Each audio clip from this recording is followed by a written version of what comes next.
recorded live in Jacksonville, Florida. This is Trivial Warfare.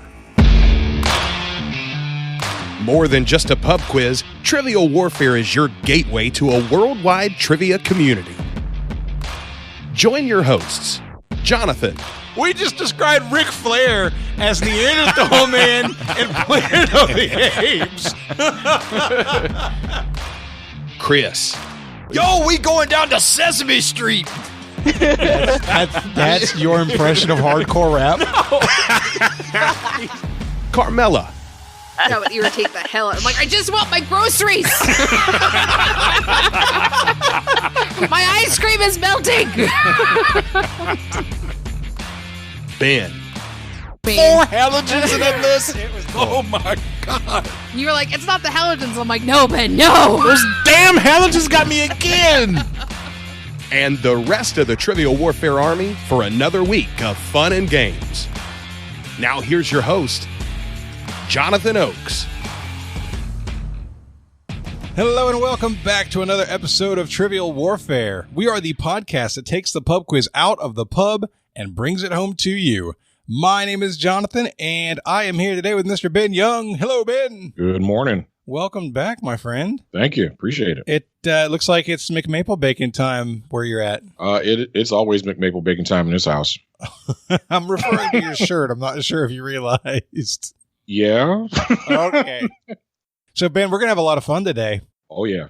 We've got a lot of great guests. First up, Becky Demott is here. Hello, Rebecca. Hello. Hello. Will Dennison is here. Hello, Will. What's up, people? And Jane Carmichael is here. Hello, Jane. Hello. All right. I want to get to know everybody a little bit better. Rebecca, I want to start with you. Tell everybody where you're from, what you do, and something fun about yourself. I'm Rebecca. I'm from Acton, Massachusetts, which is a suburb of Boston. And I work in trade compliance. So basically, if you want to import something, I help it get through customs. And something fun about myself, I have a cat and I'm obsessed with her. Ooh, what's the cat's name? Her name is Dora, as in the explorer. Does she get into a lot of trouble? Yeah, she's basically a dog. So she eats everything. That's my favorite kind of cat. Yeah. I was really worried that she would find a way to get up onto the desk and get in the way because she doesn't like when I'm on the computer and not paying attention to her. Good for you guys listening. She's looking around behind her trying to spot the cat in case it's about to jump off. She's on the couch over there, but she's staring at me. Yeah. But we'll see. All right. We're gonna so monitor if I randomly this drop situation. out, it's because she's pressed something on the computer. I love it. All right, Will, your turn. Tell everybody where you're from, what you do, and something fun about yourself. My name is Will. I am an attorney. I live about 60 miles northwest of Chicago. Something fun about myself. When I was in law school, I graduated in 2002, which means that while I was there, a very famous case called Bush v. Gore was heard in front of the Supreme Court. 2 buddies and I got into a car and drove cross country to D.C. to wait in line and hear the oral arguments for Bush v. Gore. And because it was such a popular case, they only guaranteed 50 people to get in to see it. We were 48, 49, and 50 in line. Whoa. And we knew that because we had counted off, 100 times in the 2 days that we were there. Everybody would count off. And if anybody didn't show up for a count, they were out of line.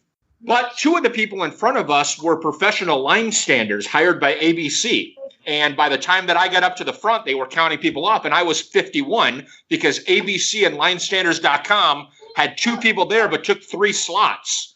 I started yelling and screaming. I was on CNN, and the Supreme Court police said, "Shut him up. Get him in here now." What? And all of a sudden, I was whisked into the oral argument. Yeah. That is incredible. I love it. I was so mad. You have no idea how mad I was. Get that big in here. And the tent that we stayed in for the 2 nights was on the front page of the New York Times.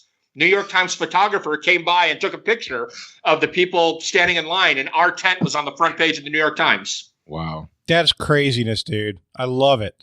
All right, Jane, tell everybody where you're from, what you do, and something fun about yourself. Hi, my name is Jane. I'm from Washington, D.C., and I'm an analyst. Something fun about myself is that, oh man, I don't know. I don't think there really is anything fun about me. What do you like to do around the house? That's not fun. I think it's interesting that you renovate. I think that's really cool. I do. I renovate. I'm self-taught. I bought a beautiful, glorious dump of a house last September and decided to learn how to renovate myself. And ever since then, I've been going at it hard. I love it. I think it's great. Well, before we get started, I think it's time for Warm It Up, Chris. It's time to warm it up on Trivial Warfare today. And there's only one person who can warm it up for the TWA, and that's Chris. And sometimes Jonathan.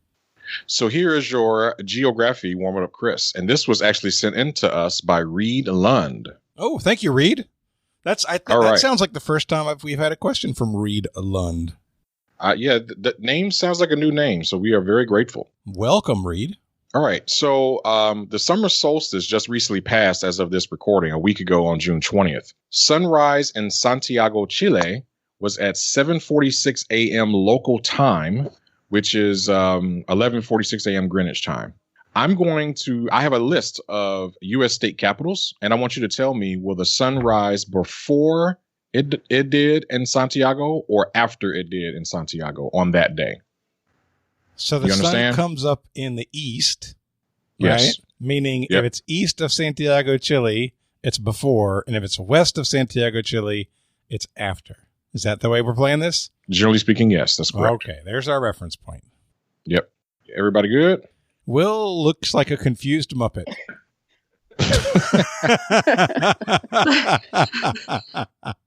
But I think we're good. East is up, right? Is that how that works? Yeah, you just Will's running around. Right East yours. Nice. We're going to start with Jonathan. All right. Denver, Colorado. Did the sun rise before or after it did in Santiago, Chile? After. Sun rose 14 minutes before. Holy moly. East of Santiago, Chile. Holy moly. And I have a new reference point. In Denver? Yes, that is correct. I thought the continent was shaped with the North America on this side and down and over. Do I have it backwards? Is it down and to the left? Oh, all right. Well, I'm using Denver as my reference point now, too. Exactly. Holy moly. Yep. All right. Yeah, the other thing you have to think about is the shifting of the Earth as well, right? So the northern hemisphere. Oh, we're at an angle. Yeah. Oh, I didn't think about the angle. Yep. Oh, so we're doing food and love, right, guys? This is a diagonal line. Oh, boy. Okay. We're going to go to Rebecca next. Okay. You have Boise, Idaho. So After. Boise, Idaho was 17 minutes after. Good job. Good job. Yes. All right. By the Jane, way, in Idaho, they pronounce it Boise. Oh. Boise with a hard S. Oh, okay. That's good to know. Not a Z. Soft S. Is it a soft S? What's a hard S sound like then? Like a Z. Like Boise. For real? Yeah, that's a hard S. Boise. Oh, wow. I had no idea. Oh. I was I'm educated now. I like it. There's like, there's two ways to look at the show. One way is, man, every time that I do this show, I learn something new. The other one is, man, I am really stupid because I do not know any of this stuff. Second grade material that we're all just learning right now. Yep. I am not smarter than a 5-year-old, apparently. Okay. So, Jane, we're coming to you, and yours is Austin, Texas. After. Austin, Texas. No. Yeah, I don't care. Yeah, after. Sure. Okay. So it's actually 17 minutes before. Okay. 17 minutes before. All right. And then, Will, yours is Phoenix, Arizona. Phoenix, Arizona. That's a tough one. I'm going to go after, just after. Phoenix, Arizona was 32 minutes after. Good job. Jonathan, yours is Cheyenne, Wyoming. Wyoming is up and to the left of Colorado. Cheyenne is to the eastern side of Wyoming. not kind of middle-ish, but kind of to the eastern side. I don't know where Denver is in Colorado. I think it's right in the middle. Yeah, I'm gonna guess after. Cheyenne is 20 minutes before. Well, God bless it. Yep. All right. Kind of wish you picked Food and Love now, don't you? I kind of do. All right. I don't. Dude, this is not a straight line. This is not the straight. Rebecca, yours is Santa Fe, New Mexico. Santa Fe, New Mexico. After. It was 2 minutes after. Oh, Yes. good. I thought it was a trap because Santa Fe and Phoenix they're next to each other, you know? Oh, that was really well done. Jane, you get Salt Lake City, Utah. No Emmys, no Emmys. No, after. 10 minutes after. Good job. Winner. Will, yours is Carson City, Nevada. You know what, Ben? I'm already warmed. I'm good. I'll say after. 47 minutes after. Good job. Jonathan, yours is Helena, Montana. Before. Helena, Montana is 12 minutes before. Great job. All right. Yeah, it sounds That weird. makes no sense to me. It's a diagonal line apparently, and I used Cheyenne as a reference point that time. And if Cheyenne is 30 minutes before, then Helena can't be that far west of it. Wow. Yep. Rebecca, yours is Salem, Oregon. After. It has to be. 39 minutes after. Good job. It better be. I'm surprised I know where all these cities are. Jane, yours is Olympia, Washington. After. It is 30 minutes after. Good job. There we go. All right, I get Tokyo. We found the line. We found it. Will, yours is Juneau, Alaska. Oh, trick question. It never ended. That's not a trick question. This is 6 months of daylight. That was the joke. You know, this is tricky though because it's a diagonal line and it's far enough north for it to be. I'm gonna say after. I have no idea in reality. I bet it's before. Juneau, Alaska is 5 minutes after. Oh, and it's way up northwest of where the other ones are. Yep. All right, Jonathan, yours is Honolulu, Hawaii. Oklahoma City, Oklahoma. We went. This is south. the last round, by the way. We went south. Oklahoma. It's got to be before. It's got to be before. I'm saying before. 31 minutes before. Good job. There we go. Rebecca, yours is Sacramento, California. After. 55 minutes after. Good job. Jane, yours is Lincoln, Nebraska. Before. 49 minutes before. Good job. And Will, yours is Topeka, Kansas. I'm gonna say before. 51 minutes before. Great job. Great Wow. job. Thanks, Reed. Yeah. That is your warm it up, Chris question of the episode. I'm just kidding. Thank you, Reed. I thought that was pretty great. Yeah, I thought it was good. I like it. I didn't realize it was going to be at an angle. Yeah, so I didn't really I proofread it, but I was like, oh, that seems like a good question. But then after I read the first, I'm like, well, wait a minute. Santiago is way further east. But then I had to think about the tilt of the earth comes into play, right? So yeah. All right, so today's game, this is episode number 278. This is on the main feed, and we're going to have a great game for you. But before we do that, I want to say thank you to all of our patrons who are awesome. If you want to get an extra episode every other week, you need to be a patron. You need to be a lieutenant in the Trivial Warfare Army. You can do that by going to trivialwarfarearmy.com. It will take you to our Patreon page. You sign up as a lieutenant, and you will get 2 extra shows every month. All right, today's game, it is Rebecca and Will versus Jonathan and Jane. Ben is hosting, and it's time to play the game. Players. Oh, yeah. Y'all know what time it is. This is Mr. Literature himself, cordially inviting you to the game. This is 6 rounds of trivia goodness. 3 questions per round. Every right answer gets you 10 points. In the middle, we'll take a pause for the cause and ask a midpoint question worth up to 20 juicy points. After round 6, you can wager any or all those points you've been building up and take a shot at the final round. It's a series of theme-based questions we call the Gauntlet. It's just that easy, baby.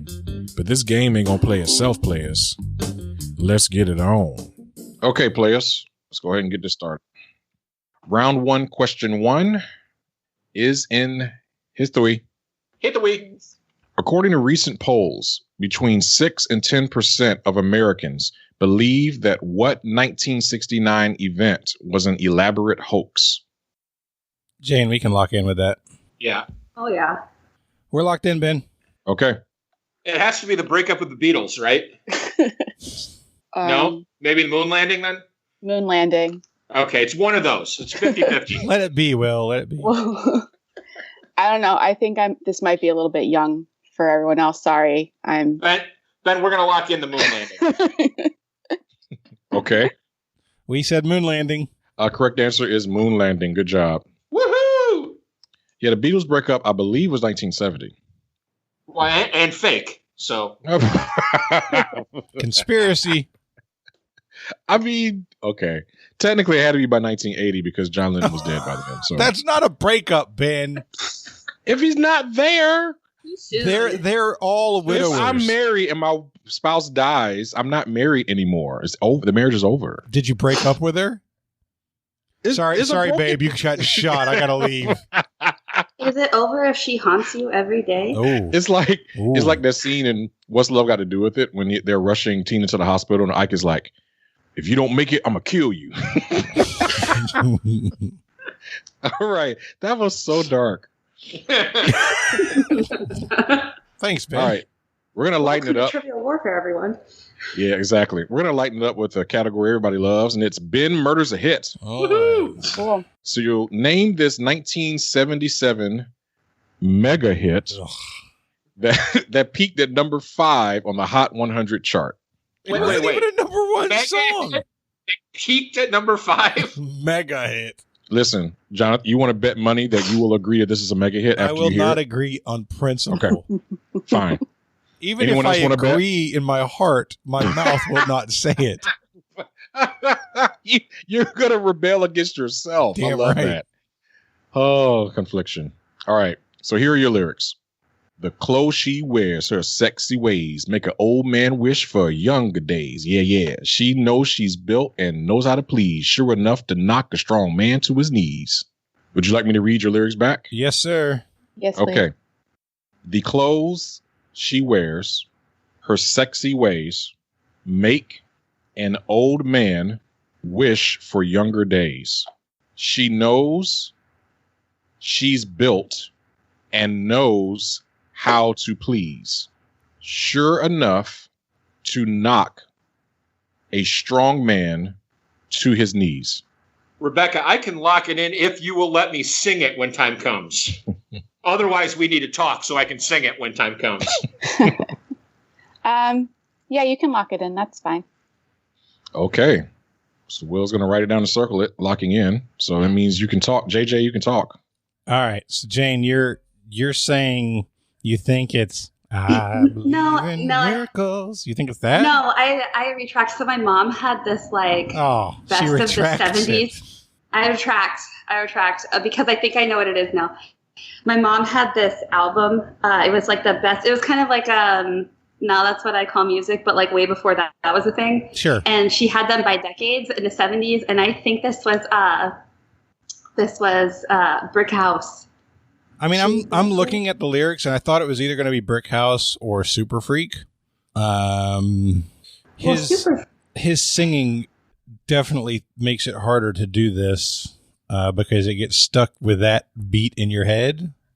You know what I mean? Do you know the beat to? I think that the lyrics sound more like, because they're talking about a woman, she's a brick house, Mhm. and in the lyrics that Ben gave, they're talking about how she's built.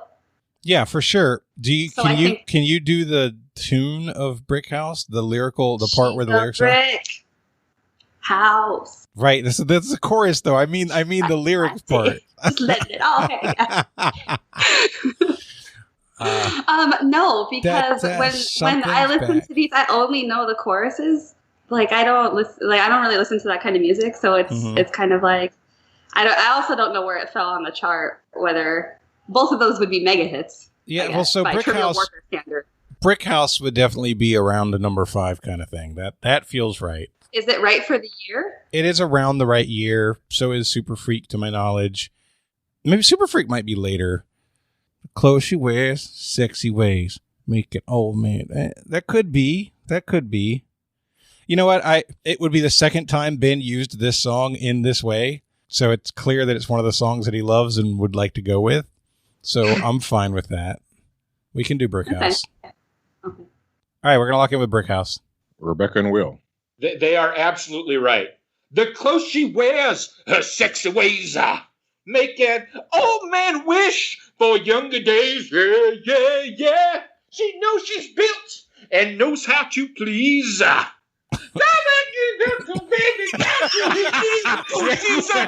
Yeah, nobody sings around. Yes! She mighty, just letting it all hang out. For that, I'm so glad it's Brick House and not Super Freak. Yeah, right? So I happen to marry one of these. The correct answer is Brick House. There you go. So great job on that. Your last question in the round is in grammar. What word is an alternate singular form of the word data? Hint, this question does not contain that word. All right, we're locked in, Ben. Okay. Yeah, I had the same answer, Rebecca. Go ahead. Oh, it would be datum. I just know that because I'm a math person. So I checked with 6 different media sources, and every medium told me it was datum. So you cheated, in other words. No, I just my grammar. Well, he had to look up the lyrics to Brick House so he could sing it. So I found out when he was there. That makes sense. Yeah, that's totally clearly. All right. We also said datum. Correct answer is datum. Good job. Mm-hmm. All right, score check. At the end of the first round, it's all tied up, 30-30. Your second round begins with a question in science. Arms. Oh, that was weak out of all of you guys, by the way. That was super weak. I heard a science. Golly. Ben, try that again, Ben. All right, your second round begins with a question in science. There we go. The first controlled powered airplane flight occurred in Kill Devil Hills near what North Carolina town? We're going to lock in, Ben. So I had absolutely no idea whatsoever, but then behind Rebecca on her screen, her cat flew by like a hawk, and it made me think it might have been Kitty. So we're going with Kitty Hawk, thanks to Rebecca's pet. Okay. We also thought it might be Kitty Hawk. It's in North Carolina. It's famous for the Wright brothers. So we said Kitty Hawk. Correct answer is Kitty Hawk. Kill Devil Hills is an unincorporated area. So when Kitty Hawk gets credited to be the location where it occurred because it was the nearest town to that location. Second round, second question is in sports. Woohoo! Sports. A defining moment of the 1986 World Series was an error committed by Bill Buckner late in Game 6. Who hit the ball that Buckner missed?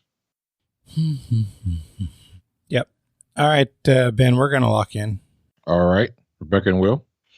Okay, so as a lifelong Cubs fan, a long-suffering Cubs fan, I try to pay no attention whatsoever to anything the New York Mets do. So even though I know the ball went through Buckner's legs, I don't know who hit it. And I texted Rebecca and I said, "Is it Mookie Blaylock? Is it Mookie Betts? I'm getting my Mookies confused." And she said that Mookie Betts is a current player, so we're going with Mookie Blaylock. Okay. Yeah. All right. And on our side, I'm picturing it, and I remember Ray Knight being the one who slid into home, so he didn't hit the ball. And I have a memory of Mookie Wilson being associated with this event. Oh. So we locked in with Mookie Wilson. Too many Mookies. Too many Mookies. I was thinking, as I wrote the name down, I thought to myself, we need more Mookies in the world. It's a great nickname, and I'm disappointed that we don't have as many Mookies as we used to. Is it a nickname for something? I assume, but I've never heard Mookie Wilson's real name. I'm going to find out. Ben, what do we got? Correct answer is Mookie Wilson. Yes! Mookie Blaylock was an NBA player. And you know what? That sounded right. I was thinking basketball too. I'm sorry, Rebecca. That's fine. I wasn't born yet, so I didn't know. I do know who Bill Buckner is as a Red Sox fan. So Mookie Blaylock was also, I believe, the original name of the band Pearl Jam. They were inspired by Mookie Blaylock. I'm searching Mookie Wilson. So that would hurt. Mookie Blaylock his name is Darren O'Shea, and Mookie Wilson's first name was William. So I don't know William Hayward Mookie Wilson. Coming really? From. Maybe Mookie is just a catch-all for if you have too many first names, or this whole game is Mookie. I need more Mookies. Instead of yelling them as a mother, you're just Mookie. So Jane, you have a group of children there at the house with you. Can we change one of their names to Mookie? We can. Hey. Your name is Mookie now. Jameson, your name is... Wait, what? Your name is Mookie now. What's the other one's name? You just dumped Jameson. That's an awesome name. No, so Jackson, I've always called him Jackie the Mooch. Oh. Or I call him... there was another name. One time he was like, I'm changing my name. I was like, okay. It's not a far step from Moochie to Mookie. No. That's pretty... I see how that could happen. Yeah. Mookie sounds good. So your last question this round comes to us from Lisa Wolfish. Thank you, Lisa. Thanks, Lisa. Lisa and Jane have gotten to hang out before. Yeah, we have. Nice. It's too bad that is not going on anymore. But it's happening right now. But it's happening right here. In my living room. In everyone's ears. All right. Your category is famous Brits. Although not an author or poet, actor Laurence Olivier's remains are interred at what Gothic landmark? Rebecca, do you want to lock that in so they can talk if they want? Sure, I'll lock that in. Lock in our answer. All right. We were about to do the same thing. I was saying that Westminster Abbey has a part dedicated to poets called the Poets' Corner. So we locked in with Westminster Abbey. Yeah, we also locked in with Westminster Abbey. I didn't remember any poets there, but I've been there and I do remember Jane Austen. So that's what I was going with as well. I remember Alexander Pope from the Da Vinci Code. Yeah. I remember being wasted outside on my way to the Lion King. Look, a phone booth. That was my London experience. You guys are so cultured. Your correct answer is Westminster Abbey. Those are amazing stories by all. It's just, It's fantastic. It's fantastic. I believe Shakespeare is also buried there, if my memory serves me correctly. All right, score check. At the end of the second round, the score is 60-50. Jane and Jonathan have taken a lead. Mookie! All right. Your third round begins with a question in America. America. In 1775, who was appointed as the first Postmaster General by the Second Continental Congress? You said 1775? Yes. Y'all, Jane talks in emojis, and I don't translate. I'm like, how sure? She holds up hands. I'm like, what does that mean? Oh, we have Thor, God of Thunder. Oh, she's got meow meows. So much thunder, you can call me Thor. We are locked in. All right, Rebecca and Will. Yeah, so my first thought was like, oh God, I don't know. But then I think I remember that this was one of the 50 million things that Benjamin Franklin has to his name. So we locked in with Benjamin Franklin and hoping for the best. We too locked in with B. Franks, my buddy B. Franks. That's Benjamin Franklin. Name. That's his All rap right. name. We get secondary thunder. I like that. DJ B. Franks. There you go. Correct answer is Benjamin Franklin. Good job. Nice. You read Benjamin Franklin's life and it just automatically makes you feel like a slacker. He did so many things. It's amazing. Yeah. Like bifocals, a national treasure. That's because he didn't have a Xbox. If he had an Xbox, he wouldn't have done shit. Benjamin Franklin, if he had an Xbox, he would be at like the Fortnite conventions, like leading. All right. He'd be on the leaderboard for number one. Because it wasn't that he just did so many things. He was good at everything he did. Right. He wasn't just mediocre. Like I could do lots of mediocre things and be like, see, I'm like Benjamin Franklin. with Ben, I make the joke, but I'm thinking when Ben Franklin was around, the work that he was doing was literally the most interesting thing he could be spending his time on.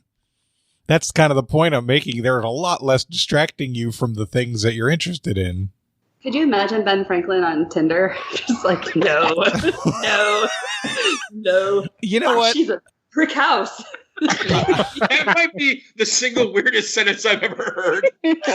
Can you imagine Ben Franklin on Tinder? What I really want to do. He was really gross though, so like Tinder would be a thing that he would do. If I had, Tinder's not necessarily gross. There are people on Tinder who are not gross. Look, my Tinder DMs are gross. I don't know about your Tinder DMs. My Tinder DMs are empty. Thank you very much.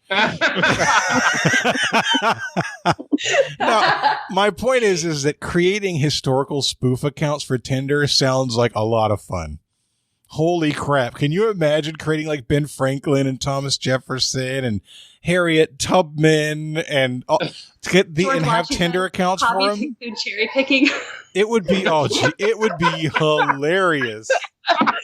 Dad, I can't wait. You do it, set it up, take screenshots of it, and you can be famous real fast. There's your idea. Somebody do it. Wow. All right. It's a BuzzFeed article waiting to happen. Yeah.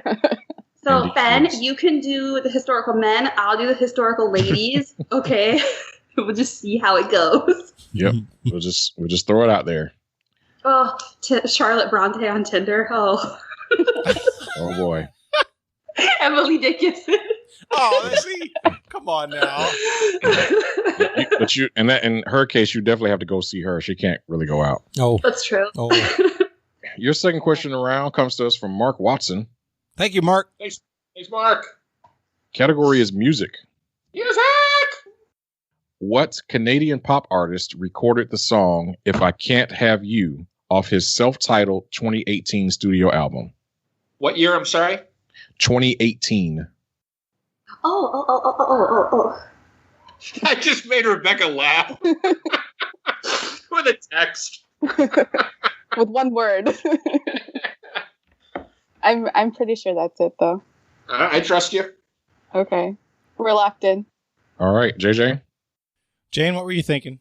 Well, before he said the year, I was thinking it was that one song, If I Can't Have You, I don't want nobody. And I was like, oh! And then he was like, 2018. I was like, boo! But then I thought, okay, like I know enough about recent stuff that I think it sounds like Shawn Mendes. I also thought Canadian 2018, it must be Shawn Mendes, so that's what we locked in Yeah, there with. aren't many, so it really helps to narrow it down. Right. Oh, I'm so mad at myself So we right locked now. in with Shawn Mendes. What did you guys say, Rebecca? Why are you mad at yourself? Because I love that Shawn Mendes song, and like, I don't know, as soon as someone said it out loud, I was like, oh, right. And I put Bieber, because I was like, Canadian pop idol. The only thing I know about Justin Bieber is that he was invited into the Blackhawks locker room and he stepped on the logo. And I have disowned him from then. I know nothing about him. She wrote Bieber and I said, who? Did you own him before that? Were you like a Bieber stan? Disown is an expression meaning I no longer associate with him. That's Jonathan. what I'm saying. Did you associate him with him I was beforehand? the believer. I was an absolute believer. I'm a believer. I couldn't leave her if I tried. Unless he steps on the Blackhawks logo, then you're dead to me. Done. You're done to me, Bieber. You're dead to me. He's Canadian. He didn't know the rules. Oh, he knew the rules. Don't bang. Yeah, Canadians know hockey stuff, Ben. He knew. He absolutely knew. He just wanted to see if anybody would stop him. That's true. Canadians know hockey. Right. Yes. I feel like talking about this is like talking to Jane about Batman, so I'm just going to leave it alone. Oh, boy. All right, so Rebecca and Will, so you said Bieber. So the correct answer is Shawn Mendes. Yes. The other Canadian pop artist. The other. I had there's only given it two. a little more thought and two. Well, there's Alan Thicke's kid. The other white north. He's Canadian? Well, Alan Thicke is Canadian, so I think. Yeah. I thought Robin Thicke was from New York. Alan but Thicke I or could be wrong. Robin Thicke? Who are we talking about? I was talking about Robin Thicke is Alan Thicke's son. That's what I was Yeah. saying. Alan Thicke's Oh, kid. okay. Yeah. Yeah, I don't know. I'm not looking it up right now. Anyway, last question for the midpoint comes to us from Rob Warman. Oh, thank you, Rob. Orman. Whoa. Hello, Wilbur. Wow, that's a throwback. And your category is, I was told there would be no math. Oh, boy. Okay. When All Ben is outsourcing math questions, you know this is going to be a doozy. The term carat is a measurement of gold purity used by jewelers. What is the percentage of gold in an 18 karat ring? I actually didn't need you to read it again. I just love your voice, and there were a couple of deep notes there that I wanted to hear. Appreciate that. So we can lock in, Rebecca, right? If they want to talk. Oh, just kidding. Oh, nope. Never Nope. mind. We need to talk. Disregard. Abort. Abort.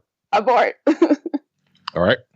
So, Jane, what I was about to say is my understanding is that 24 karat is the highest carat you can go for gold. But I don't know if 24 karat represents 100% gold, because 100% gold would be very bendable. Like you could accidentally, like if you slammed your ring on the table, you might bend it, you know, that kind of bendy. So I doubt that it's ever 100%. And so I'm worried that this is some partial fraction. But if 24%, or if 24 karat is as high as it goes, then 18 would be 75% of 24. So my best guess is 75%. Yeah, you're talking, but all I hear is Bruno Mars in my head. Me too. Magic in the air. So yeah, that sounds right. 75. Let's go with that. All right, we're going to say 75%. All right. We also locked in with 75%, Ben. 18 out of 24 is 3 out of 4, or 75%. All right. Your correct answer is 75%. Nice. Yep. 24 It would be karat okay is if you pure guys gold. missed one. I'm just saying. Yeah. It would be okay. We'd You've given us appreciate it. that nice cushion. So, You're approaching Bieber territory there, Jonathan. You better be careful. at the end of the third round, the score is 90-70. Jane and Jonathan are in the lead. Okay. Your midpoint question is food and love. The USDA uses 8 different grades to represent the quality of cuts of beef. For 5 points each, name 4 of them. Yeah, Jane, I'm leaning in that direction. The one that I suggested. This is, like I said, this is obviously not my wheelhouse. I don't know anything about, I don't eat beef. So I don't look at it when I walk by it in the store. I don't reminisce. So it's whatever you want to throw out there, I'm fine with. I hear you. Rebecca and We're Will. going to go ahead and lock in then. We're dead. Like, We're struggling. Oh, we didn't have good answers. Don't feel bad. yeah. No. So No. obviously, Rebecca, we both know grade A. We've heard grade A. We both talked about grade B, C, D, and that doesn't sound right to me. I don't think it sounds right to you, right? Yeah. You mentioned double A and triple A, which I know that there has something to do with your car breaking down, but other than that, it could be meat as well. So one thing I mentioned to you is that I've heard there is a lower grade of meat that is usable in school cafeterias. I don't know if I heard that as a joke or if that's a reality, but I know it's somewhere like in a file way in the back. I know I've heard that at one point. I don't know what I would call that grade, but I have heard that. And I also think there's a separate grade that is usable in pet food. And I don't know what they would call that either, but I have heard that, that meat's only good enough for dog food or whatever. Do you have any ideas for what to call those grades? Cafeteria. Dog food. Okay. No, I have no idea what they're called. I believe the children are our future. Yeah. I feel like E is a grade for some reason. I don't know why. E only makes sense if there's B, C, D as well. So I don't know. Well, he said there were 5 of them, right? Right. Maybe it is A, B, C, D, and E. I mean, that would make it obviously not an easy question because we're struggling so hard with it, but it would surprise me if that were the 5 answers. Yeah, me too. No, we're supposed to have 4, but there are 5. Right, Ben? There were 8. We're supposed to have 5 answers? Oh, I misheard. Oh, God. Okay. I did too. No, there's 8. So. Well, I got no chance in hell at 8. Right. They're worth 5 points each. Yeah. You want to go with cafeteria? Does that sound right to you? I mean, I feel like it's numbers or letters or numbers. Okay, so you want to go with AA and AAA and Sure. E? All right. Sure. Then Sounds we're going to good to lock me. in with the nonsensical answers that don't pair together, just hoping to get 2. We're going with A, AA, AAA, and E. Okay. JJ. We didn't have a great idea either. I know that I've heard that there's a difference between like prime versus choice. And so we went with USDA Prime A, we went with Choice A, we went with Grade A, and we went with Grade B. Okay. So from the worst grade to the top grade, you have canner, cutter, utility, commercial, standard, and then your 3 most popular that are sold in stores or in restaurants: select, choice, and prime. Ugh, Wow. I was never going to get that. I'm going to give you credit for prime A and choice A. All right. Thank you. I was wondering. It's not a sure thing. Mookie, pick those up. So Mookie, pick those up. So I have 10 points for JJ and 0, unfortunately, for Rebecca and Will. Ben, do you have any idea how disappointed my son is going to be? He loves the juicy points every single week. We need the juicy points, Dad, and I just am as dry as a rock. No juicy points. It was. You overcooked your steak. Gosh. And it was a meat question. The points were juicy. Oh. I don't know if I've ever gone 0 for a midpoint before. That's rough. Hey everybody, this is Jonathan. That is the end of the first half, and before we get on with the second half, I want to let you know that today's episode is sponsored by Water Cooler Trivia. Using Water Cooler Trivia, you can build office culture one trivia contest at a time, and trust me, you can make your Mondays suck just a little bit less. So, Water Cooler Trivia is a weekly trivia contest for work teams. It is totally customizable. It has a lot of great features, and it is crazy easy to get started. Companies of all sizes and shapes are using Water Cooler Trivia, like the Bain & Company office in the U.S., Lyft, Novartis, Nike, Medtronics. Big companies doing big things are having a good time on Mondays playing Water Cooler Trivia, and you can do that too, not just at your company, but also with your group of friends. You can customize the game, choose the difficulty level, choose the type of questions. You can even create a personalized category. Maybe it's New York City or technology or minor league baseball or whatever, and they'll write categories just for you. This doesn't have to be old school. There's a cool Slack app that you can add to your team's workplace. You can get the results over Slack. It's a conversation starter, right? There's a leaderboard over time. It's just a great way to have fun with people, build relationships, and have something to engage over. It is crazy easy to get started. Head over to watercoolertrivia.com/warfare. You'll get 4 weeks completely free. You don't even need to put a credit card in. Give it a whirl, see if you like it, and then you can go from there. Go to watercoolertrivia.com/warfare and get started with 4 free weeks. All right, let's get on with the second half of today's game. Round 4, question 1. Your question comes to us from Lisa Wolfish. Yeah, thanks, Lisa. And your category is movie locales. Oh, thank you again, Lisa. Nicknamed the Rose City, what Middle Eastern locale would you find carved into a canyon? It served as the backdrop to the climactic scene in the third Indiana Jones film. Ben, are you asking about the city's name in reality or in the movie? In reality. That's too bad. All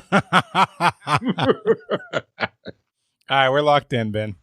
All right. We have... Indeed. It's the Canyon of the Crescent Moon. I know that. You have to take a plane flight with like 7 dashes to get there. Yeah, I do not know this, Rebecca. Do you know this? Well, when I think of Middle East, something carved into a canyon, I think of Petra. That's in Jordan. Okay. But I don't know if that's what just like the thing is called or if that's the town or city. Okay. The Rose City. Do you get anything from that? Nicknamed the Rose City? No. Do you know how to say rose? Midlerville. Any idea how to say rose in any Middle Eastern languages? No. I mean, so I haven't seen the movie. It's not called that in the movie. And it's a separate location. It's... Yeah, I'm just thinking like if you could describe what it looked like in the movie. Oh, sure. It looks like almost like a church that's carved into the middle of a canyon. You've got rock walls on both sides, pretty light colored, and then just very polished stone with a doorway. It's not rounded. It's very square. The doorway is square. The columns are square. And then you walk into the canyon. And then believe it or not, the Cup of Christ is back there. But you have to go through 3 trials to get there. Gotcha. That's probably more info than you need. No, it's good. I can definitely picture it. I just don't remember if that's Petra or not. If that's a better guess than I have. I've got absolutely nothing. The only thing I know is that in the Latin alphabet, Jehovah begins with an I. Okay. A penitent man will survive. Penitent man kneels before God. Kneel! We'll go with Petra. That's as good a guess as we have. Yeah. We also locked in Petra. Oh, thank God. Yep, the answer is Petra. Good job. Oh. Okay. All right, we didn't lose ground. Yes. And now we could get to the Saved by the Bell categories. That would be nice. Thank you, Ben. Speaking of 80s, 90s TV shows, your category is actually televisiones. Ooh, televisiones. The TV show MacGyver is classic 80s Americana and is a source of incredible and sometimes impossible engineering feats. What is MacGyver's beefy first name? Read that last sentence again. What is MacGyver's beefy first name? Cal MacGyver. Exactly. Oh. That sounded good. She's got an idea. We're locked in, Ben. You think he was that kid from 2.5 Men? Is that what it is? No, but He seems older than that. Angus Beef. I mean, I've seen a couple of episodes of the new version of MacGyver. Not gonna lie, it's because the guy who plays MacGyver was in the Hannah Montana movie. Oh, he was. Oh, my. He's a popular one, ladies. Yeah. So I feel like that's a name that I've gone on to IMDb to look at. And Angus MacGyver, like, it rang a bell for me. So I think it's Angus. And it works with the beefy. It absolutely does. But Angus. Oh, we got a timeout. Sorry, Mookie has to pee.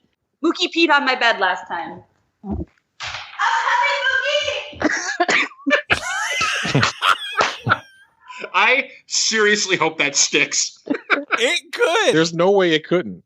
She did it instinctively now. She's committed to the bit. She's not even thinking about it. That's amazing. I was making the joke that clearly this person has to get off of tour with AC/DC before they can film their MacGyver episodes. We also said Angus. You didn't go 2.5 Men, huh? No, I went Angus Young.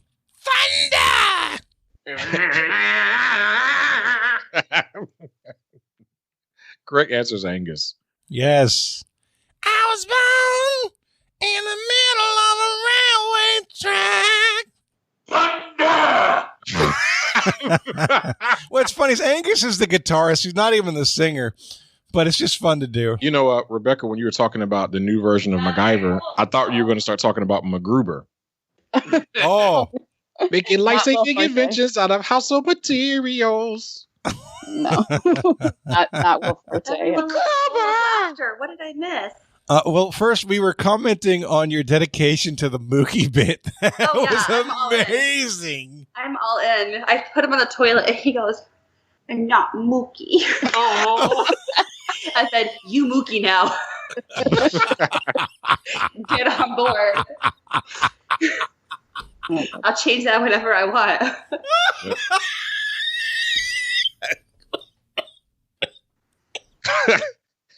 We lost Jonathan.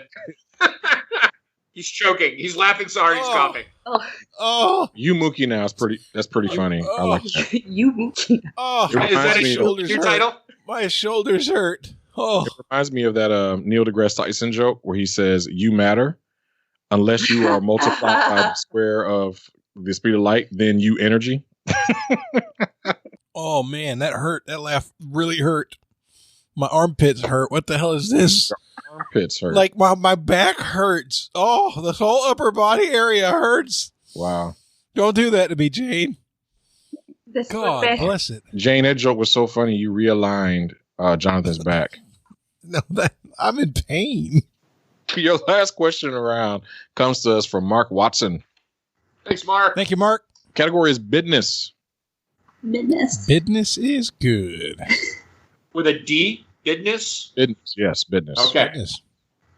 Every summer, fruit fly raiders infiltrate Ben's house, and Ben uses Clorox bleach to ward them off. Clorox's headquarters is located in what West Coast city? It's frustrating because we don't have anything to hang it on to that I can pick up. It's just kind of guessing at cities in the area. I'm fine with the first one that we said. The one that we were about to lock in with.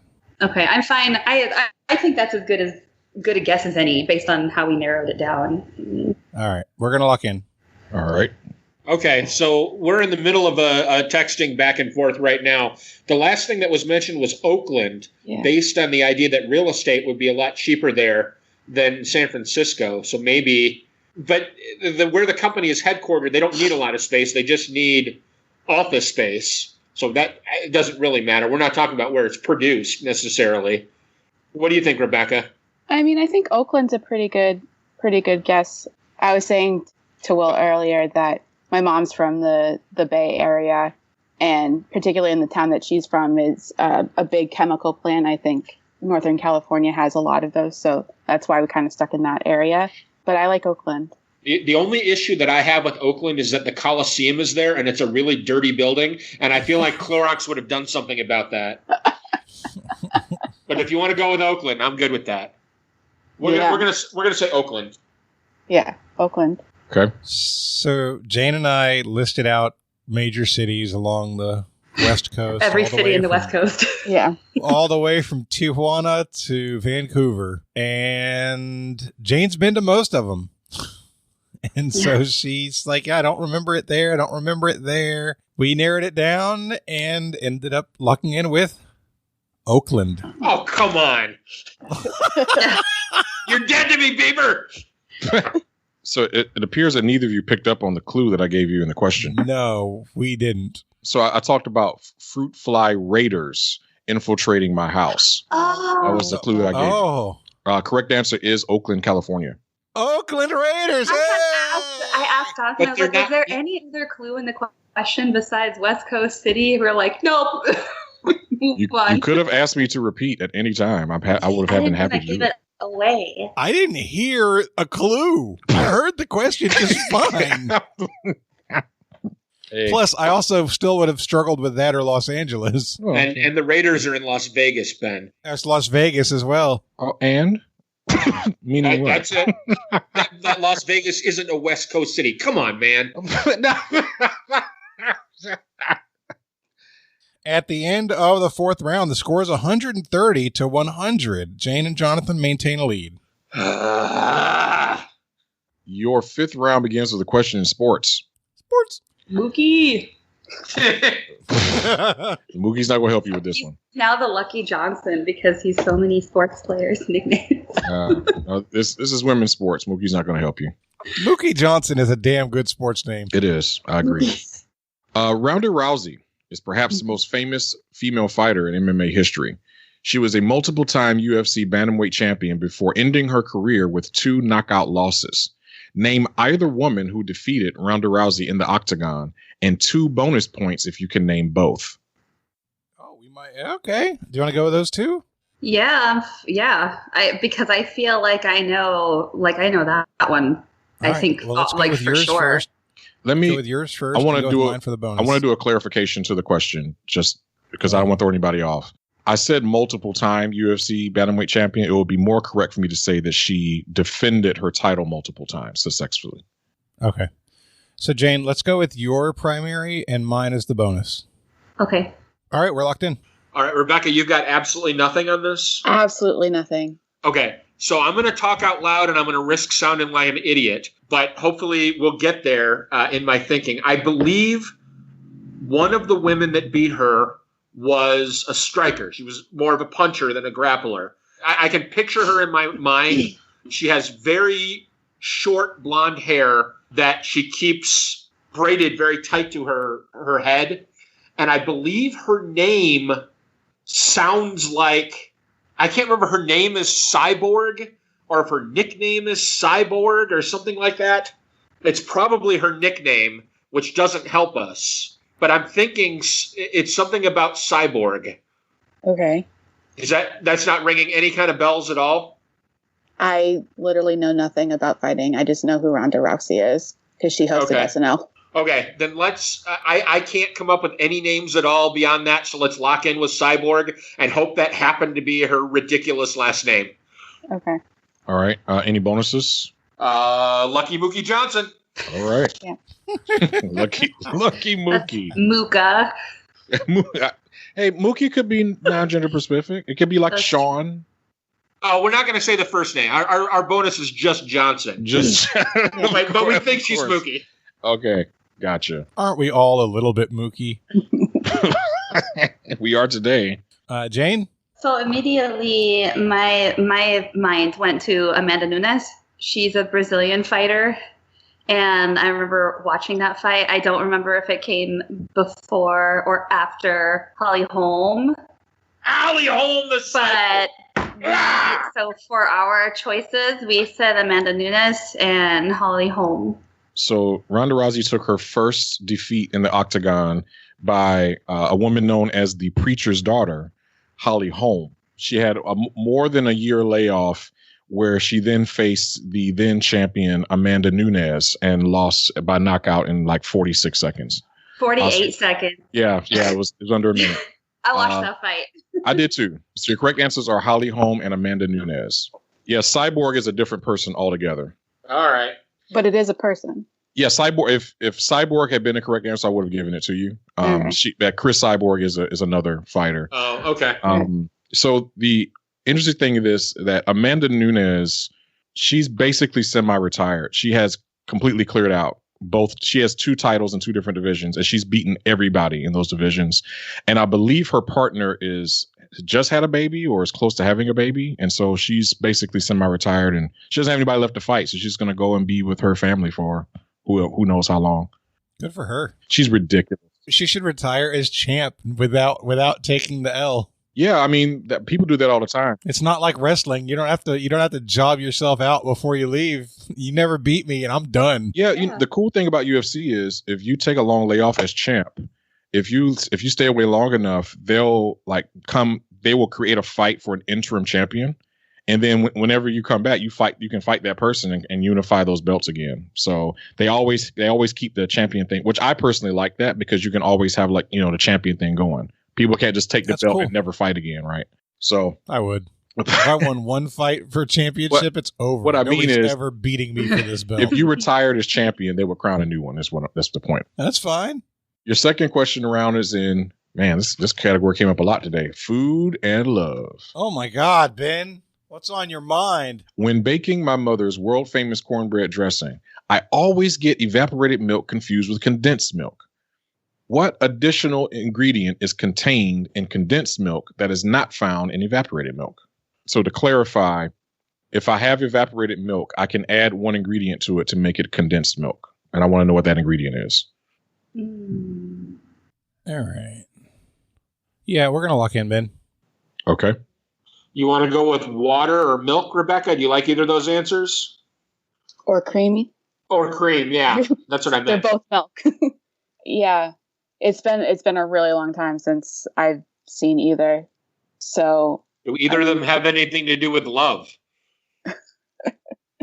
Water beds? I don't know. Why is this food and love? I don't know. Corn, Because you make Ben's food cornbread. Mother. always been Yeah, love. you make cornbread with love. I'll answer that after the round. After discussion. Uh-oh. There is a reason for it. Yeah, let's go with water. I think water's a good guess. We're going with the H2O, Benjamin. So on our side, my statement to Jane was, I feel like condensed milk is sweeter than evaporated milk. So we went back and forth a little bit, and we ended up saying sugar. Correct answer is sugar. Oh. Woo! Oh! Yep. Ah! Man. So the food and love reference is from our very first After Dark episode that we did. Oh man, 4 years ago now? Two things that just don't mix. Yep. I was just saying that I don't when I'm being intimate, I don't incorporate any food products during intimate time. So I don't mix food and love. That was the reference from the show. So I just adopted it into a category name after that. So yeah. Yep. So watch first After Dark. You know what's funny though is when he uses food and love, it's never a question about love. One of these days he needs to surprise us with some kind of question about love in the food and love category. That's a good idea. Well, every category I've said in food and love are things that I happen to love. It's foods that I happen to love. That's what I call a cop-out. But it's disingenuous if I say the category is food and love and the category has nothing to do with food. That's kind of misleading. There you go. All right, question 3. Question 3 comes to us from Chuck Yu. Oh, hey, Chuck. Thank you. Category is literature. What play, whose title is a before and after mashup of an Oscar Wilde play and a legendary American author's name, features main characters Jack and Algernon who eventually become lovers? The whole thing again, please. What play, whose title is a before and after mashup of an Oscar Wilde play and a legendary American author's name, features main characters Jack and Algernon who eventually become lovers? So the answer you want is the name of a play? Yes. The answer is the name of a play. And it's the last word of the Oscar Wilde play would be the first word of the before and after? Yeah. The last word of the Oscar Wilde play will be the first word of the legendary American author's name.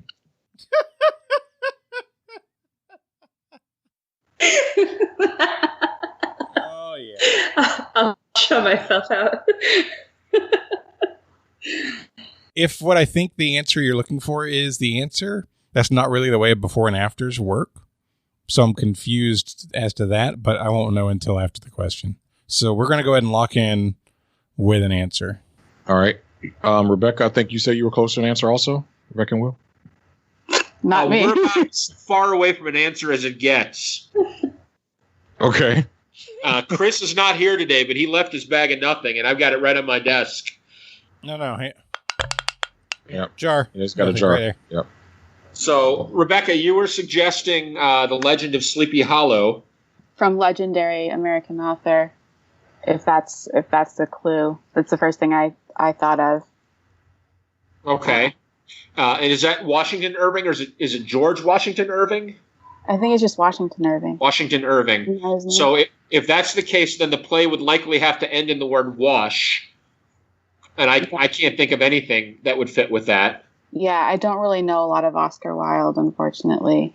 Oh, The Importance of Being Earnest, Hemingway. I love it. I was like, it's the earnest play where everybody thinks they're... What is it called? The Importance of Being Earnest? Of being earnest. And I'm pretty sure that's Wilde. Okay, so you want to say The Importance of Being Ernest Hemingway. Yeah. I've never heard of it, but it works. It fits. I've never heard of it. We're locked in. Okay. So Ben asked for the play itself. I think your answer is just The Importance of Being Earnest. No, The Importance of Being Ernest Hemingway is our answer. Yeah. But he wants the name of the play. That's our answer. Yeah. They've locked in. So Jonathan and okay, June. we said the importance of being earnest. Okay. Because that's the name of the play. So the play that I'm looking for is a mashup of a play and an author's name. The answer is The Importance of Being Ernest Hemingway. Oh my God. Okay, so I read the question there twice. is a play. Yes. So there is a play. Yes. There is a play called The Importance of Hemingway. Yes. The play is an adaptation of The Importance of Being Earnest, but they add a lot of references to Ernest Hemingway's novels. And the plot has been changed to Jack and Algernon being gay lovers as opposed to them, pursuing women. Yeah. So it is a play on the importance of being earnest, but they do incorporate lines from novels written by Ernest Hemingway. And the play is called The Importance of Being Ernest Hemingway. Unbelievable, okay. Rebecca. Way to go. That's amazing. I just, I used to be a teacher at a private school, and one of the plays they did was The Importance of Being Earnest. And so I was looking at that. I was like, I'm pretty sure that was wild. What's it called? So that's where I was thinking. I cannot believe I just pulled that off. Amazing. I feel like I've just made my year. Like 2020 is finally better. Great job. It's not Ernest Goes to Camp. Because Ernest goes to jail. That was my first guess. Yeah. This saves Christmas. Yeah. Rebecca, you pulled a Jonathan there. And it happens. Amazing. Seems like it happens about once a show now, at least, but someone not named Jonathan pulls a Jonathan. I thought it was fantastic. I wish I could have done that because I was just completely unaware of the play with the name. We talked about it, and it just didn't know it was a thing. So there we go. All right. At the end of the fifth round, the score is 150 to 110. 152 to 110. Apologies, 152 to 110. Jane and Jonathan are in the lead. Your sixth round begins with a question from Rob Warman. Rob. Thank you, Rob. Warman. Where is that coming from? There's an auto dealership in Chicago called Bob Warman, and their ads have a lion saying Bob Warman, and every time I hear people think Rob Warman, that's what I hear. Rob Warman. Oh, Rob, you got yourself a new nickname. That's terrific. I love it. All right, your category is sports. What outspoken gold medalist, aka the Louisville Lip, is the only star on the Hollywood Walk of Fame that is not on the ground? All right, we're gonna lock in. So can you think of any track and field stars who would be described as outspoken? I've never heard the nickname the Louisville Lip before. Yeah, I haven't either. My Olympic knowledge is lacking. Where's John McEnroe from? Did he win a gold medal? No. Could he have a no? Okay. No, I don't think he has a gold medal. I'm just trying to think of people who are known for being outspoken. Yeah, but also why would a gold medalist have a star on the Hollywood Walk of Fame? They might, be in the entertainment business as well, or do something like that afterwards. I really don't have anything here. I don't either. Louisville, I assume it's where they're from. It could be a baseball reference, possible. Yeah. But I assume it's just their city of origin. Can you think of any pole vaulters or hurdlers or anybody who is known for smack talk? No, can't. I'm thinking of Jesse Owens, but he just ran, right? I don't know. I think he was just a runner, and I don't know if he's known for being outspoken. And it's also, a long time ago. How about Michael Phelps? He's definitely got gold medals, but he's got a few. Why would it not be on the ground? I don't know. Maybe it's in the water. Would you say he's outspoken? I don't know. I don't listen to him that much. I don't know. Just pick a name. All right. Ben, we're locking in with Michael, a.k.a. Mookie Phelps. Okay. So we locked our answer in before I had a realization of what made us more confident. I remember before I had to cancel my trip that was actually scheduled to start next week, one of the places I was planning to go was Louisville, Kentucky. And it was recommended to me that I needed to visit the Muhammad Ali Museum when I was there. We went with Muhammad Ali. We locked in with it just because gold medalist with a with a mouth, an outspoken one. And so we locked in Muhammad Ali. Yeah, the way to attack that was to think of famous sports figures from Louisville, and he's by far the most famous person from Louisville. It is Muhammad Ali. Why is a star not on the ground? Where's the star? Just about to explain that. It's actually embedded in a wall, I guess, in one of the buildings on the Walk of Fame, and he specifically did not want people to walk on his name. Wow! So he asked the star to be put on the wall. Oh, Mookie has opinions about that. Yeah, Mookie does. Question 2 in this round also comes to us from Rob Warman. Rob Warman. Your category is silver linings. As depicted in a star-studded 1981 film, what unofficial and very illegal speed record was broken in May 2020 thanks indirectly to the COVID-19 pandemic? Jane, I have no idea. I have limited ideas. Do you want the name of the record, or is it a movie, or is it a person, or what is it you want? This question's so confusing to me. So I just don't know what we're doing. There's 2 answers that I would accept here. Okay. One is describing what it is, and then the other one is a nickname for it, and that is a reference to the film title. Okay.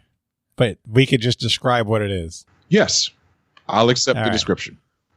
Do you want to go with that horrible answer so we can just finish this, Jane? Yeah, I don't care. All right. We're locked in. So I am so in my own head upset with a couple of the missed questions that I'm gone mentally at this point.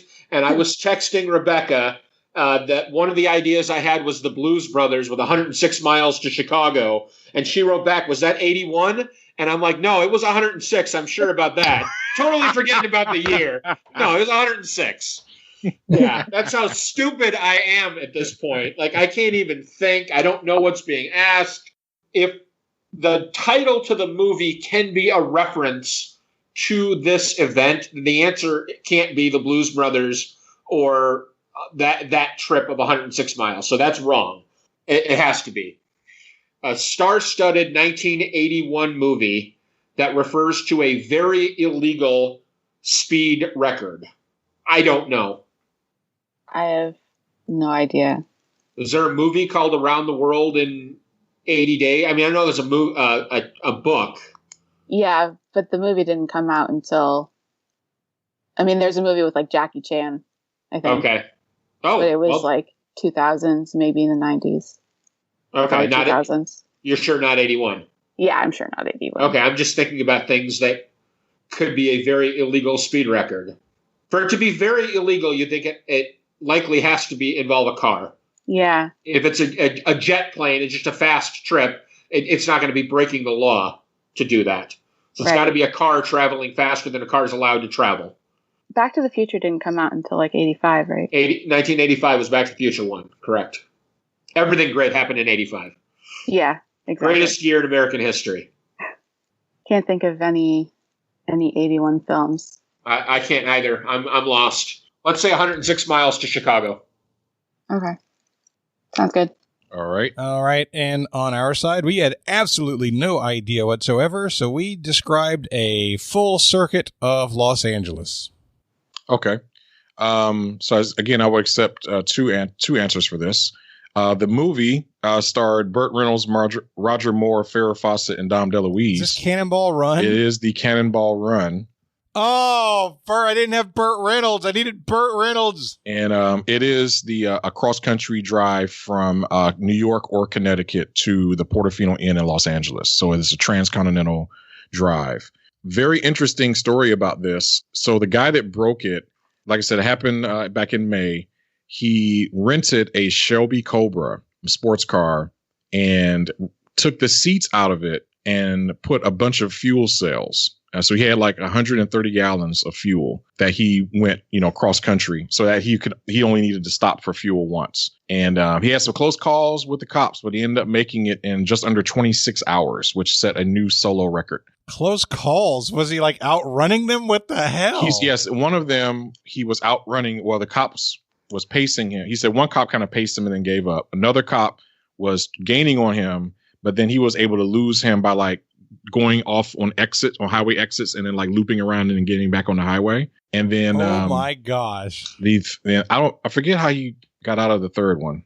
I forget what he said, what happened with it in the third case, but there's some close calls. But anyway, it's a really cool story. There's a YouTube video about it on that. Your last question from the gauntlet is the showdown. So I'm gonna give you the rules for the showdown. I'm gonna ask a question that has multiple correct answers. Each team will be given 3 minutes to submit a list of answers. The team with the most correct answers gets 10 points. However, any list with an incorrect answer will be disqualified. Okay? Everybody understand the rules. Do we have to submit before 3 minutes is over, or are you calling time and then we're typing the list to you? Let's call time, and then you type the list to me when I call time. Thank you. That'll be easiest. So for right now, Rebecca and I can both make our own lists, and then we can combine them for our answer to you? Yes. Okay. Yeah, that's fine. Rebecca and Will, since you're trailing, you actually have an option. We have a televisiones category, or we have a sports category. Your call, Rebecca. I've missed 2 sports questions. I can't believe it. So I don't know sports. I'd feel better with television. Okay. Here is your television showdown question. I have a list of television shows from NBC, CBS, ABC, and Fox that were part of the fall 2019 Thursday primetime lineups. Oh, jeez. Right. Please. So these were shows on Thursday nights between 8 p.m. and 11 p.m. on NBC, CBS, ABC, and Fox. All right. In 2019. In fall 2019. Oh, man. So give me as many correct answers as you can, and your 3 minutes starts now. All right. Time's up. Go ahead and submit your lists. Okay. So I have Jonathan JJ's list, and I have Rebecca and Will's list. Since Rebecca and Will, since you're trailing, I'll allow you to reveal your list first. It's the and Will is generous. I appreciate that, Ben. Go ahead.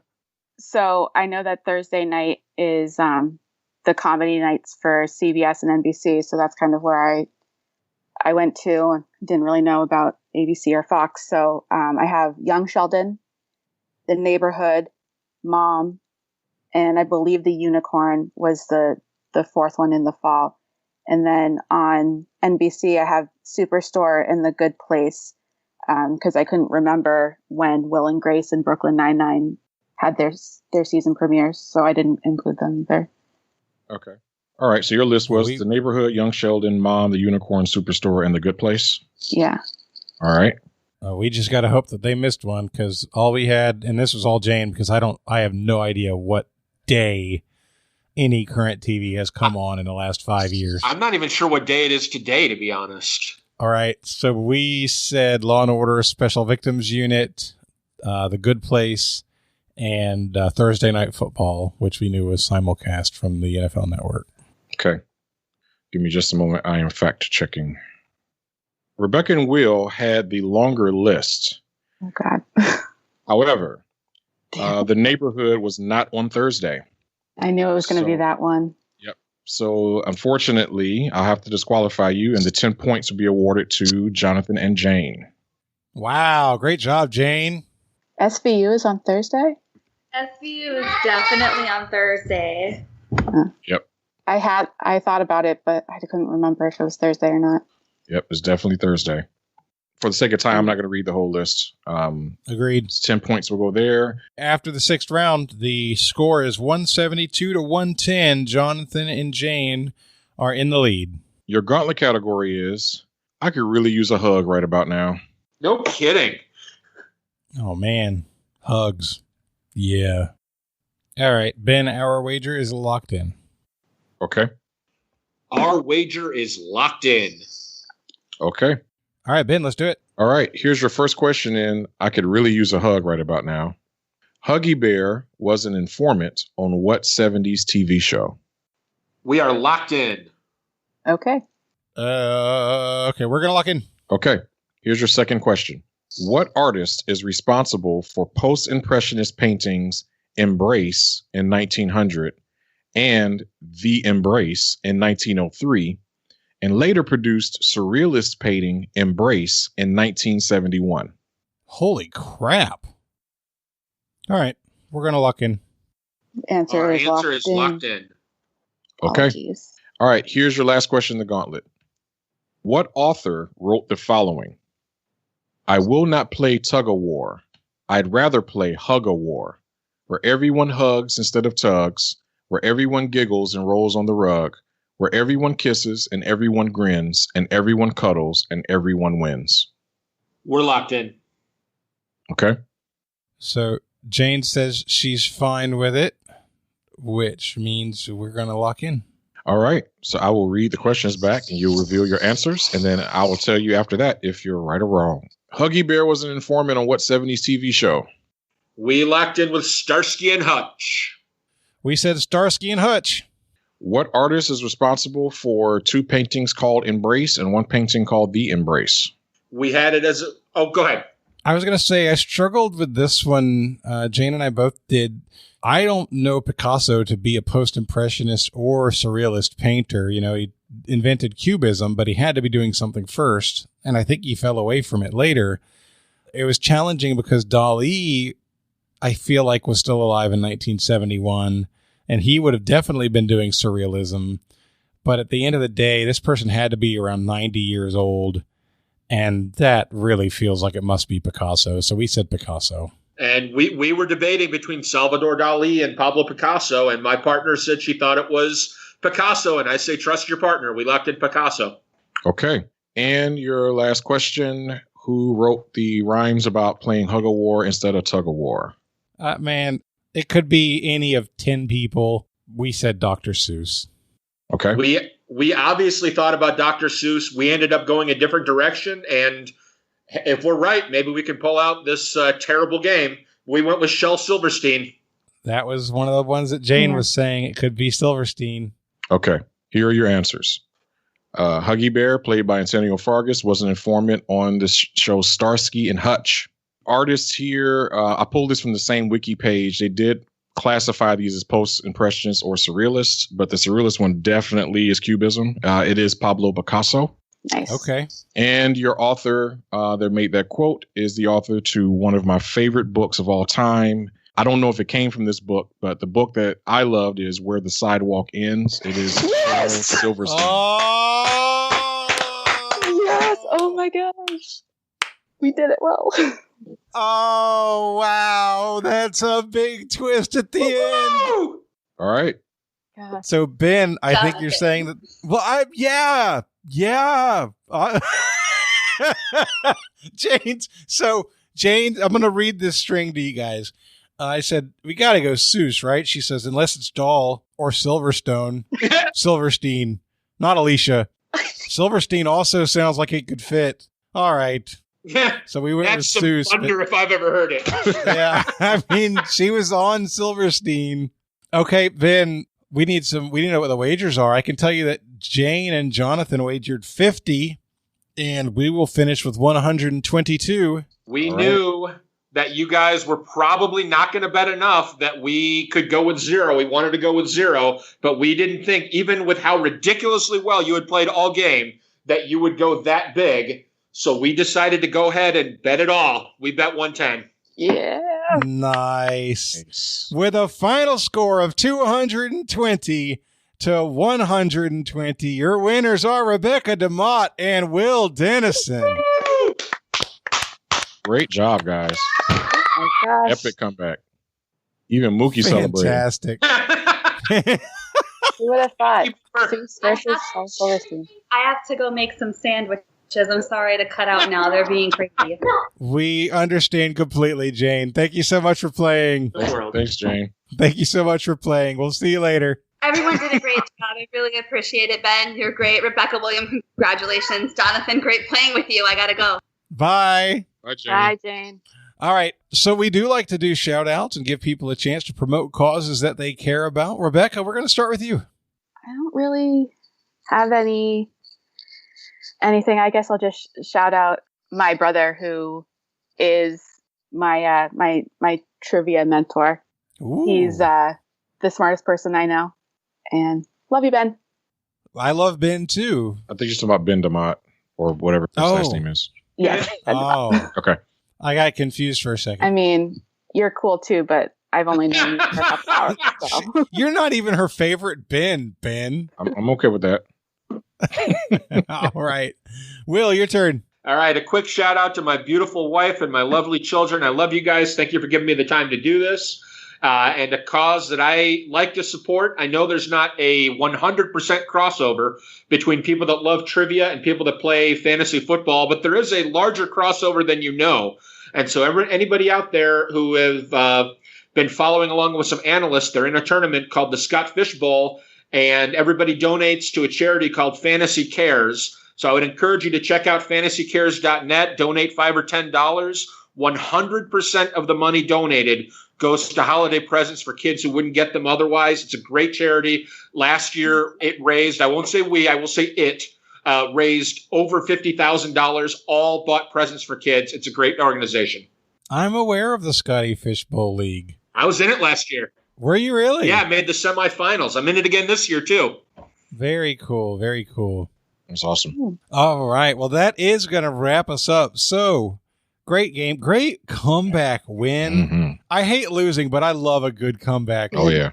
You know? Yeah, absolutely. All right. So, for Will, for Jane, for Rebecca, and Ben, my name is Jonathan, and this has been another episode of Trivial Warfare, where it's not just trivia, it's war. Bye, everybody. Bye. Yeah. Thanks for listening to Trivial Warfare. Be sure to check out the revamped TrivialWarfare.com as your one-stop shop to submit questions, join the community, and get access to over 150 archived episodes. Warm It Up was written and performed by Matthew Stevens. This episode was edited and produced by me, Joel Sharpton. For help with your podcast, visit ProPodcastingServices.com.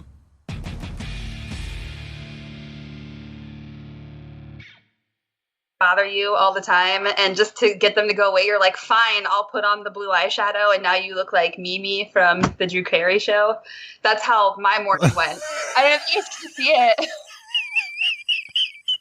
But my eyeshadow is blue and purple because I was like, oh, I gotta put my face. And then came with me, and he was like, why aren't you using this color? I was like, I don't know what that's like. No. I was like, why would I use that color? He's like, that color is beautiful. I was like, okay, fine.